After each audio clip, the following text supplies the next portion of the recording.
Welcome to another episode of Belajar Asana dari Nol. Ini adalah sesi yang kelima. Jadi kalau misalnya ini adalah video pertama yang lo tonton, saran gue, lo tonton dulu deh video-video sebelumnya, supaya bisa ngikutin secara step by step.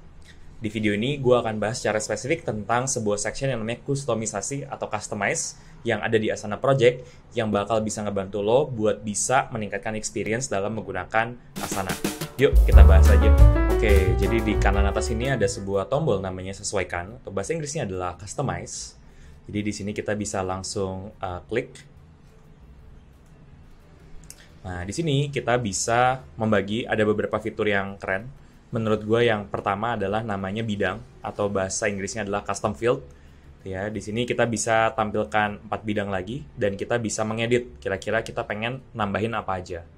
Ini berguna kalau misalnya ternyata kita pengen nambahin tambahan lagi yang di sebelah kanan dan pengen bikin project kita itu lebih informatif. Tujuannya selain buat estetika, ini ngebantu ketika nanti kita mau melakukan filter atau mau melakukan sorting. Karena kita jadi bisa memfilter berdasarkan kriteria tambahan. Contohnya apa sih yang bisa kita tambahin di sini? Let's say misalnya kita pilih aja dari ada yang di daftar pustaka. Cuma ada ini doang, tapi karena pilihannya sedikit, kalau gitu kita tambahin aja.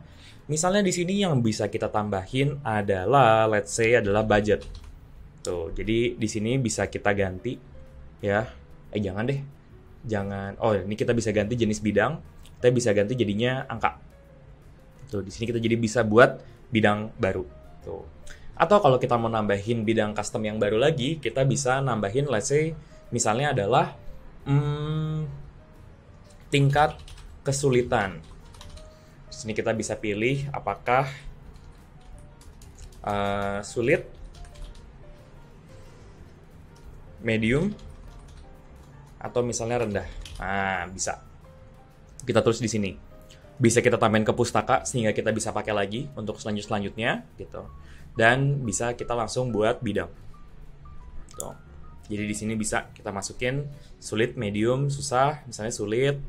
Ini misalnya sulit, yang ini medium gitu.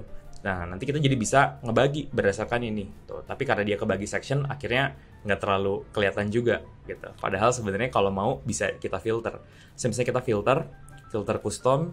Di sini kita filter doang berdasarkan tingkat kesulitan. Kita cuma ngeliat yang sulit. Makanya kelihatan kan. Inilah cara kita untuk ngebagi dan untuk menggunakan yang namanya custom field tersebut. Nah, jadi ini udah advance ya teman-teman ya. Jadi belum tentu kepake sama lo. Ini ada fitur baru banget, ini kayak baru keluar kalau nggak salah Desember apa November 2022 tentang tentukan waktu pekerjaan. Tujuannya apa? Di sini adalah untuk melakukan atau nge-track sebuah aktivitas itu awalnya diestimasi akan selesai dalam waktu berapa lama, tapi secara aktual jadinya berapa lama. Nah, di sini gunanya adalah untuk kita itu melihat apakah ada cara yang bisa kita lakukan untuk membuat ini menjadi lebih efisien. Misalnya ternyata aktualnya 5 jam, tapi waktu direncanakan cuma 3 jam. Tuh. Nah, di sini jadi kelihatan bahwa ternyata ada perbedaan antara aktual dan juga yang estimasi waktunya. Tuh. Ya, ini berguna banget buat kita menilai karena kadang-kadang kan ketika kita planning, kita punya planning yang agresif mengenai berapa lama waktu itu akan sebuah aktivitas akan dilakukan, tapi ternyata aktualnya memakan waktu yang lebih lama atau bahkan mungkin lebih sebentar. Nah, Asana membantu ini juga supaya kita bisa melakukan tracking secara lebih akurat, sehingga kita tahu di bagian mana kita bisa menjadi lebih efisien. Itulah kegunaan section yang namanya custom field atau bidang. Nah, di sini ada yang namanya aturan. Nah, aturan ini tadi ya, kita itu melakukan sebuah otomasi terhadap hal-hal yang perlu untuk dilakukan. Gue bisa bikin satu video tersendiri untuk ngebahas aturan, tapi di sini kita pakai aja aturan yang sudah langsung ada ketika tadi kita pakai template project rencana lintas fungsi. Kita baca aja. Ini sebenarnya kelihatannya ribet, tapi ini simple banget karena ini kelihatan kayak rumus if then di Microsoft Excel. Misalnya adalah ketika tugas itu ditandai selesai, maka task progress-nya menjadi done. Simple banget. Kayak gimana sih bentuknya? Gitu. Nah, bentuknya adalah let's say ini misalnya si 2 ya, task nomor 2. Task nomor 2 itu kita lihat di sini. Bentar ya, ternyata ada di sebelah kanan. Oh, ada nih di task progress ya. Task progress untuk yang nomor 2. Di sini saat ini dia tulisannya not started. Tapi begitu kita klik di sini, dia akan langsung berubah jadi done. Dan ini terjadi karena tadi sudah ada aturan.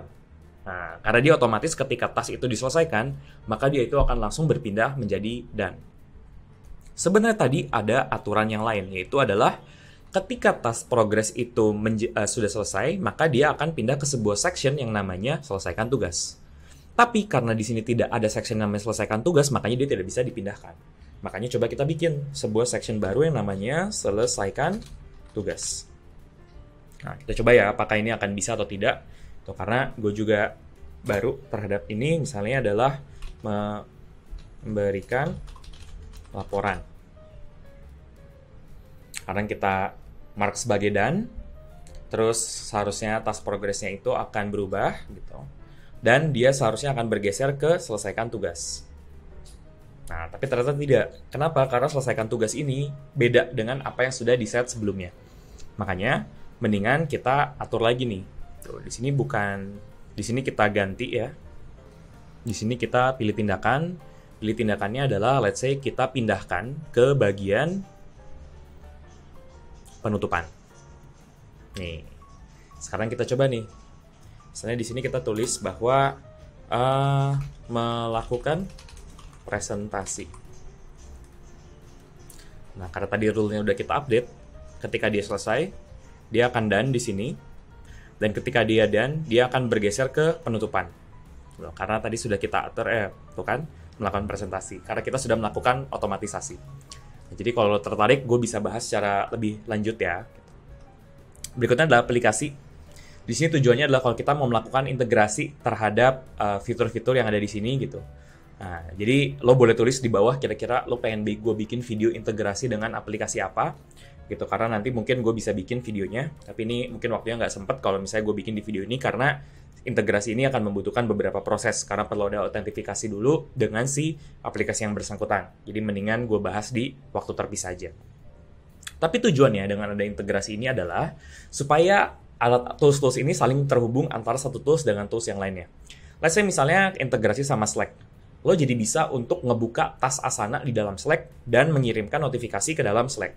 Sehingga proses kerjasama antara Asana dan Slack jadinya bisa lebih seamless. Itulah tujuannya ada integrasi.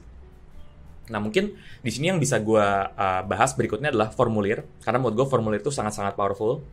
Cocok banget buat lo yang suka melakukan pekerjaan di mana lo mendapatkan request dari orang lain. Misalnya, di sini lo mendapatkan request ya, request. Di sini kita bisa ganti deskripsinya. Nah, di sini bisa kita tambahin teks paragraf gitu ya. Bisa tulis coba. Ini kita wajib. Boom. Dan di sini misalnya kita selesai. Terus dari sini jadinya adalah ketika kita buka, ya kita salin tautan, kita buka duplikatnya di sini. Ini bisa langsung jadi sebuah formulir. Misalnya kita langsung bikin formulir, misalnya formulirnya adalah bisa sign up di website. Ketika disubmit, dia akan selesai. Dan ketika dia selesai, kita bisa masuk ke sini, dan nanti dia akan muncul. Ini menurut gue sangat powerful. Kenapa? Karena daripada lo itu tektokan di Slack atau di email dan mungkin akan kepisah, enakan di tracknya di dalam Asana. Dan ini otomatis langsung masuk ke Asana. Dan kalau mau dibahas secara lebih canggih lagi, yang bisa dia lakukan di sini adalah dia bisa banget untuk melakukan beberapa kustomisasi. Misalnya nanti begitu ini dia akan secara by default diarahkan kepada Vicario sebagai owner dari tugas tersebut. Right. Nah, tapi nanti kalau misalnya ternyata lo mau yang lebih advance, kita bisa juga explore mengkombinasikan antara formulir dengan aturan sehingga nanti proses pengerjaan formulir itu bisa dilakukan secara lebih sistematis dibandingkan dari sebelumnya. Nah, terakhir nih colongan yang belum gue bahas adalah di bagian sini ya. Di sini sebenarnya kita bisa mengatur kalau misalnya kita itu mau mengajak anggota baru gitu ya ke dalam project ini, prosesnya seperti apa.